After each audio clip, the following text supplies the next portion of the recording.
International standards తో latest టెక్నాలజీతో quality education అందిస్తుంది సీట్స్ ద క్రేక్ planet schools and Ambitus world schools. Politics with కవిత.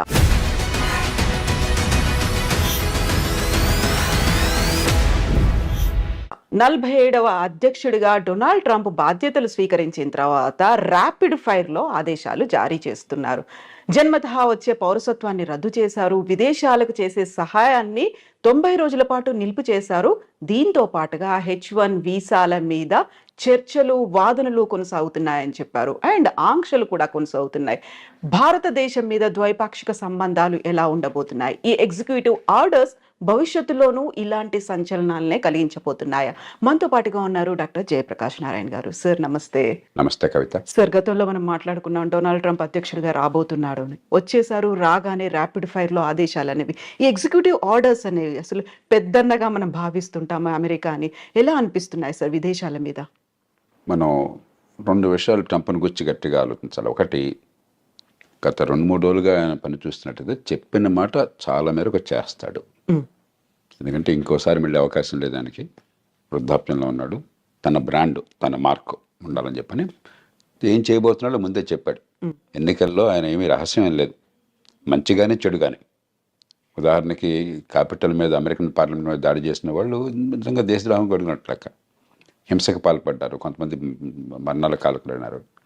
వాళ్ళందరినీ క్షమాపక్ష ప్రసాదిస్తున్నాడు, ఇచ్చాడు. మంచిగానే చెడుగానే ఆయన చెప్పింది సీరియస్గా తీసుకుంటున్నాడు, స్ట్రాంగ్గా చెప్తాడు కూడా. రెండోది, ఇనాగరల్ స్పీచ్లో ఆయన ఒక మనిషిని ఉదహరించాడు. ఆయన విలియం మెకిన్లీ అని, అమెరికా రాష్ట్రపతిగా 1897 నుంచి 2001 దాకా ఉన్నాడు ఆయన. 2001లో సెప్టెంబర్లో ఆయన చంపేశారు. ఈ హత్యకు గురైన రాష్ట్రపతుల్లో ఆయన ఒకడు. ఆయన తర్వాత థియోడోర్ రూజ్వెల్ట్ వచ్చాడు. మెకిన్లీ ఆయన్ని ప్రస్తావించాడు. మెకిన్లీ 2కి ప్రధానంగా పేరున్నవాడు. ఒకటి, టారిఫ్లు, ఇతర దేశాల నుంచి దిగుమతుల్ని తగ్గించడం, దాని మీద ఈ టారిఫ్లు పెట్టడం. 2, దేశ విస్తరణ కాంక్ష. అమెరికా చివరిసారిగా విస్తరణ చేసింది మెకిన్లీ సమయంలో. స్పానిష్ వార్ అని చెప్పని 1898లో ఆ వార్లో గెలిచిన తర్వాత ఈవేళ ప్యూర్టోరికో ఆ రకంగా స్పెయిన్ నుంచి వచ్చింది. ఈవేళ క్యూబాని విడుదల చేశారు. అమెరికానే దానికి మోక్షం కలిగించి స్వతంత్ర దేశంగా చేసింది. అట్లాగే ఆయన కాలంలోనే ఈ హవాయి రాష్ట్రం అది అమెరికాలో కలిపేసుకున్నారు. ఫిలిప్పీన్స్ స్పానిష్ వార్లో స్పానిష్ కాలనీ, అది అమెరికా చేతుల్లోకి వచ్చిన తర్వాత స్వతంత్ర దేశంగా అయింది. కాబట్టి ఆయన పనామా కెనాల్ గురించి కానీ మరోదాని గురించి కానీ మాట్లాడుతుంటే చాలా సీరియస్గా తీసుకోవాలి. ఎందుకంటే ఆ మెకిన్లీ ప్రభావం ఏమైందని ఆయన స్పష్టంగా చెప్తున్నాడు. మూడోది, ట్రంప్లో ఏమిటంటే ట్రాన్సాక్షనల్ మ్యాన్. పెద్ద సిద్ధాంతాలు అలాంటివి ఏమి పెద్దగా ఉండవు ఆయనకి. ఆ సందర్భాన్ని బట్టి ఏది లాభం అనుకుంటే తన దేశానికి, తను నమ్మిన లక్ష్యాలకి, దానికి ఆయన సిద్ధం. అప్పటికప్పుడు నిర్ణయాలు. డీల్ మేకింగ్ ఆయన ఎప్పుడు కూడా గర్వంగా చెప్తుంటాడు, నేను డీల్స్ బాగా చేస్తాను, ఒప్పందం చేసుకుంటాను, వాడికి కావాల్సిందితో ఇస్తాను, నాకు కావాల్సింది తీసుకుంటానని చెప్పని. కాబట్టి ఉడుపుగా ఆయనతో ఫైట్ చేయాలి. అంతే తప్ప సిద్ధాంతం ప్రకారం ట్రంప్తో ఫైట్ చేస్తే సిద్ధాంతం ఆయనకు లేనప్పుడు ఉపయోగం లేదు. అంచేత ఈ 4 ఏళ్ల కాలం ప్రపంచం అంతా కూడా ఆ ప్రభుత్వం, అక్కడ ప్రజల మనస్తత్వాన్ని గుర్తించి, ముఖ్యంగా భారతదేశం లాంటి దేశం చాలా లాఘవంగా మన ప్రజలను కాపాడుకుంటూనే మరి అవతల వాళ్ళ ఎక్కడ గట్టిగా ఉన్నారో గమనించి మన అవసరం మేరకు ఇచ్చిపుచ్చుకునే ధోరణి ఉండాలి. సో ఇప్పుడు జన్మతహా వచ్చే పౌరసత్వాన్ని రద్దు చేశాము అన్న తర్వాత అక్కడున్న వాళ్ళకి లాభమా, మనకి నష్టం జరుగుతోందా? ఎలా ఉంది సార్ పరిస్థితి అనేది? మొట్టమొదటిది, ఇది రాజ్యాంగ రీత్యా సాధ్యం కాదు.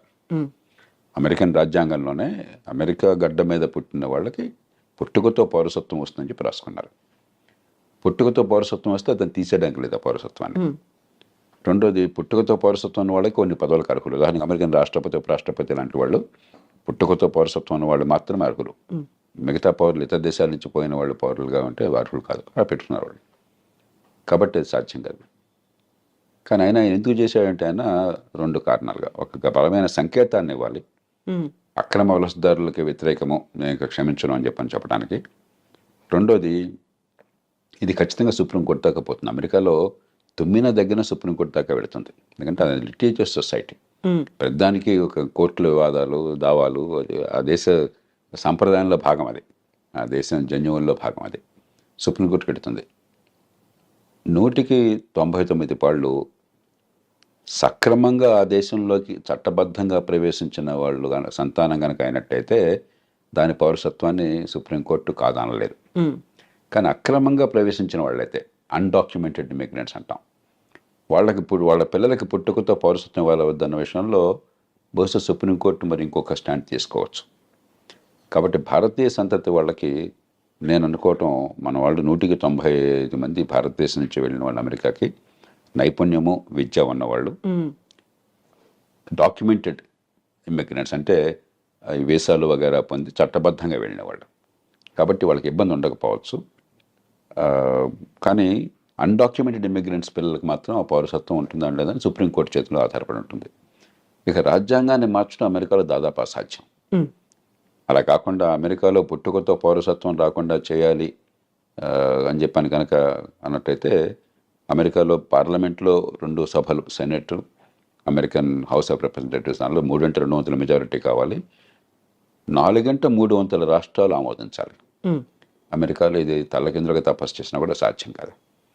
కాబట్టి కొంతమేరకు అంటే అక్రమంగా ఆ దేశంలోకి ప్రవేశించిన వాళ్ళ సంతానానికి పౌరసత్వం లేకుండా సుప్రీంకోర్టు ఏమన్నా కనుక రాజ్యాంగాన్ని ఆ రకంగా వాళ్ళు విశ్లేషించినట్టయితే అది సాధ్యం కావచ్చు. భారతీయ సంతత్వానికి ఇబ్బంది ఉండదు. కానీ భారతీయులు ఖచ్చితంగా అక్రమంగా చొరబడేవాడు కొంతమంది ప్రయత్నం చేస్తున్నారు. అదివరకు నాకు తెలియదు. ఈ మధ్య కొన్ని అంకెలు చెప్తున్నారు, 7.5 లక్షల మంది దాకా ఉన్నారని. అది దాన్ని మనం ప్రోత్సహించకూడదు. అలాంటి వాళ్ళకి ఇబ్బంది కలిగితే దానికి మనం బాధ కూడా పడకూడదు. ఎందుకంటే మన దేశ బ్రాండ్ పోతుంది. ఇక్కడ చదువుకున్న వాళ్ళు, నైపుణ్యం ఉన్నవాళ్ళు పద్ధతి ప్రకారం వస్తున్నారు, ఆ దేశానికి మంచి చేస్తున్నారు చెప్పిన భావం ఒక బ్రాండ్ ఉన్నది. అలా కాకుండా మనం కూడా ఇతర దేశాల్లాగా అక్రమంగా చొరబడుతున్నారు, దక్షిణంలో సరిహద్దు నుంచో లేదా కెనడా నుంచో ఇల్లీగల్గా వెళుతున్నారు, ఇక్కడ సరిపడిపోతున్నారని చెప్పిన భావం ఉంటే మన దేశానికి నష్టం, కొంతమందికి లాభం కలగచ్చు. కాబట్టి దానికి మనం చింతించాల్సిన అవసరం లేదు. వాళ్ళ పట్ల కఠినంగా వ్యవహరించినట్టయితే అమెరికాలో దానికి మనం చింతించాల్సిన అవసరం లేదు. ఇప్పుడు కెనడా, మెక్సికో మీద దిగుమతి సుంకాలు విపరీతంగా పెంచారు. ఆల్మోస్ట్ 25% ఉన్నాయి అనుకున్నప్పుడే విదేశాలతో సత్సంబంధాలు ఎలా ఉంటాయి, ద్వైపాక్షిక ఒప్పందాలు ఎలా ఉంటాయి అనేది కూడా కీలకంగా అయింది కదా సార్. ఆయన తీరు ఏమిటంటే ఎక్కడైనా బావగానే వంగతోట దగ్గర బావగాదు. కాబట్టి నువ్వు కెనడానా, మెక్సికోనా, యూరప్పా, ఇండియానా నాకు అనవసరం. నాకు లాభం ఏంటి, నా నుంచి నువ్వు పొందుతున్నావు నాకు రావట్లేదు అనుకుంటే వెంటనే ఆయన ఎదురు తిరుగుతాడు. కెనడా, మెక్సికోలు తీసుకుంటే ఉదాహరణకి మంచి ఉద్దేశంతో అమెరికా ఏం చేస్తున్నారు, north American free trade agreement అని చెప్పని బిల్ క్లింటన్ కాలంలో నాఫ్తా అంటారు. దాంతో ఏమైందంటే కెనడా నుంచి కానీ మెక్సికో నుంచి కానీ దిగుమతులు అమెరికాకి, లేకపోతే అమెరికా నుంచి ఆ దేశాలకు ఎగుమతులు ఏమీ సుంకాలు లేకుండా, ఏ రకమైన అడ్డంకులు లేకుండా వచ్చే ఏర్పాటు జరిగింది. దాంతో ఏమైంది, అమెరికాలో కొంచెం ఖర్చు ఎక్కువ, తలసరి ఆదాయం ఎక్కువ కాబట్టి, లేబర్ కాస్ట్ చాలా ఎక్కువ కాబట్టి ఆ కాస్ట్ ఆఫ్ ప్రొడక్షన్ తగ్గించడం కోసం అమెరికన్ వ్యాపారవేత్తలు చాలామంది కెనడాలో పెద్ద ఎత్తున పరిశ్రమలు పెట్టారు. ఉత్పత్తి కెనడాలో జరుగుతుంది, ఆ కార్లు కానీ మిగతావి కానీ అమెరికాకు వెంటనే సరిహద్దే కదా, పక్క దేశమే కదా, అమెరికాకు వెంటనే వచ్చేస్తున్నాయి. అమెరికన్ వినియోగదారులకు లాభం జరుగుతుంది, కానీ అమెరికన్ ఉత్పత్తిదారులు నష్టపోతున్నారు. సమస్య వినియోగదారులకేమో చవకగా మంచి మన్నికల వస్తువులు కావాలి, ఉత్పత్తి చేసేవాడికి మనకు లేబర్ మార్కెట్లో ఉద్యోగాలు దొరకాలని చెప్పంటే మన దేశంలో ఉత్పత్తి జరగాలి. ఈ రెండుకి మధ్య క్లాష్ ఉన్నది. ఇక్కడ ఏంటంటే ట్రంప్ ఆయన పార్టీ ఈ ఉత్పత్తిదారుల పక్షం వహించారు. మన దేశంలో మన వాళ్ళకి ఉద్యోగాలు రావాలి, వాళ్ళకేమిటి రావటం అని చెప్పన్నది. అలాగే అంతకంటే అమెరికాకి చాలా ఇబ్బంది కలిగించేది ఏంటంటే చైనా వాళ్ళు అర్థం చేసుకున్నారు, మన మీద ఆంక్షలు పెడతారు ఉన్న కొద్దికిని. ఎందుకంటే అదివరకు జపాన్ చాలా అమెరికా భావించేవాడు రొనాల్డ్ రేగన్ కాలంలో. జపాన్ అన్ని ఎగుమతి చేస్తుంది, మనం పెద్దగా ఎగుమతి చేయలేకపోతున్నాం, వాళ్ళకి మన దేశం మొత్తం వాళ్ళ వశమైపోతుంది, మన డబ్బంతా వాళ్ళ చేతుల్లో చేరుతుందనే భావం బలంగా ఉండేది. ఇప్పుడు చైనా మీద అలాంటి భావం ఉన్నది. చైనాతో ట్రేడ్ సర్ప్లస్, చైనాకి $200-300 బిలియన్ ట్రేడ్ సర్ప్లస్ ఉంది అమెరికాతో. కాబట్టి డాలర్లన్నీ కొన్ని ట్రిలియన్ల డాలర్లు చైనాలో పోగొడుతున్నాయి. మరి మనం వదిలేస్తే పూర్వం జపాన్ వాళ్ళు అమెరికాలో పెద్ద కంపెనీలు కొన్నట్టుగా చైనా వాళ్ళు కూడా అమెరికా ఆర్థిక వ్యవస్థను సొంతం చేసుకుంటారు. కాబట్టి అది జరగకూడదు అని చెప్పని ఆంక్షలు పెడుతుంటే చైనా వాళ్ళు ఏం చేస్తున్నారు తెలివిగాను, మెక్సికోలో ఫ్యాక్టరీలు పెట్టారు. మెక్సికో సంతోషంగా ఆహ్వానిస్తుంది, ఏ దేశాన్ని విదేశీ పెట్టుబడులను ఆహ్వానిస్తుంది. మనం కూడా ఎవరైనా పెట్టుబడులు పెడతామంటే మనం సంతోషంగా రమ్మని చెప్పంటాం మన దేశంలోకి. కాబట్టి చైనా వస్తువులు చైనా నుంచి రాకుండా మెక్సికో నుంచి వస్తున్నాయి. ఈ 2 కారణాలుగా ఆయన గట్టిగా విరుచుపడుతున్నాడు. మూడో దానికి కోపం ఏమిటంటే దానికి కొంత ఆధారాలు కూడా ఉన్నాయి. అమెరికా ఇవాళ ప్రపంచంలో మాదక ద్రవ్యాలు ఈ డ్రగ్స్కి ప్రపంచ క్యాపిటల్ అయిపోయింది. డిమాండ్ అక్కడ విపరీతంగా ఉన్నది. కొన్ని కోట్ల రూపాయలు ఖర్చు పెట్టడానికి సిద్ధంగా ఉన్నారు అక్కడ జనం కొనటం కోసం చెప్పని. మత్తుకి అలవాటు పడ్డ వాళ్ళు చాలామంది ఉన్నారు, బానిసలు అయిపోయినారు. అవన్నీ ఎక్కడి నుంచి వస్తున్నాయి? వాళ్ళకి సముద్రం నుంచి రావడం చాలా కష్టం, భూభాగం నుంచి మెక్సికో నుంచి వస్తున్నాయి. ఎప్పుడైతే దీనిలో కొన్ని కోట్ల డాలర్ల లాభం ఉన్నదో కార్టెల్స్, బలమైన సంఘటిత నేరస్తులు, గతంలో మాఫియాలు అనేవాళ్ళం, ఈ మాఫియాలు డ్రగ్ కార్టెల్స్ అంటాం, వాళ్ళు వందల బిలియన్ల డాలర్ల డబ్బులు చేసుకుంటున్నారు. అంత డబ్బులు ఉన్నాయి కాబట్టి విపరీతమైనటువంటి హింస, నేరాలు, మామూలు నేరాలు కాదు, ఎదురొస్తే వాడిని సఫా చేయటమే, అంత దారుణంగా ఉండదు. కాబట్టి వాళ్ళని అరికట్టాలని చెప్పన్నా కూడా దక్షిణ బార్డర్, ముఖ్యంగా మెక్సికో బార్డర్తో ఒకటి ఇమిగ్రెంట్స్ రాకుండా ఆపాలి, రెండు ఇది డ్రగ్స్ రాకుండా ఆపాలి. అందుకనే ఆయన డ్రగ్ కార్టెల్స్ని టెర్రరిస్టులుగా ప్రకటించాడు. అప్పుడు అమెరికన్ చట్టం కింద చాలా అధికారాలు వస్తాయి రాష్ట్రపతికి. అవసరమైతే మెక్సికోలోకి తన సైన్యాన్ని పంపించి దాడులు చేసి వాళ్ళని చంపే హక్కు కూడా వస్తుంది అన్నమాట. అంచేత మెక్సికో విషయం ప్రత్యేకం. కానీ మొత్తం మీద ఖచ్చితంగా ఆయన చైనా మీద కానీ, చివరికి వీలుంటే అవసరమైతే మన మీద కానీ ఆయన అవసరమైతే టారిఫ్లు పెడతాడు. ఎందుకంటే మనతో ఉదాహరణకి పెద్ద చైనా లాగా కాకపోయినా మనకు కూడా 15-20 బిలియన్, 20-25 బిలియన్ డాలర్లు, 30 బిలియన్ డాలర్లు మనకి సర్ప్లస్ ఉన్నది. అమెరికా ఒక్కటే పెద్ద దేశం, భారతదేశం ట్రేడ్ సర్ప్లస్ ఉన్న దేశం అమెరికా ఒక్కటే పెద్ద దేశాల్లో, 35 బిలియన్ డాలర్లు. చైనాతో మనకి 90-100 బిలియన్ డాలర్ల లోటు ఉన్నది, అమెరికాతో 30-35 బిలియన్ డాలర్ల సర్ప్లస్ మిగులు ఉన్నది. ఆయనకి ఎక్కడ ఏ దేశానికి తన దేశంతో వాణిజ్యంలో మిగులున్నా సరే ఆయనకి వెంటనే అక్కసు, వాడు వస్తువులు మన దగ్గర అమ్ముకుంటున్నాడు, మనం అమ్మలేకపోతున్నాం అని చెప్పని. హ్యార్లీ డేవిడ్సన్ ఒక కంపెనీ ఉంది, ట్రంప్ 2-3 సార్లు దాని గురించి ప్రస్తావించారు. ఈ మోటార్ సైకిల్ నడుపుతారు, అవి ఏమిటో నాకు తెలియదు కానీ కొంచెం ఈ కుర్రాళ్ళు కొందరు మోసపోతారు, ఖరీదైనటువంటివి. మన వాళ్ళు ఖరీదైన వస్తువులు మన దేశంలో లగ్జరీ ట్యాక్స్ చాలా ఎక్కువ పెడతాం. ఆయన 2-3 సార్లు ప్రస్తావించాడు, ఇండియా టారిఫ్ కింగ్, చూడండి హార్లీ డేవిడ్సన్ మోటార్ సైకిల్ మీద టారిఫ్ పెట్టారని చెప్పని. అలాంటి విషయాల్లో మనం కొంచెం సౌమ్యంగా, పెద్ద నష్టమే లేదు, ఆయనకి ఏదైతే గట్టిగా బుర్రలో ఉందో దాన్ని తగ్గించేసుకోవాలి.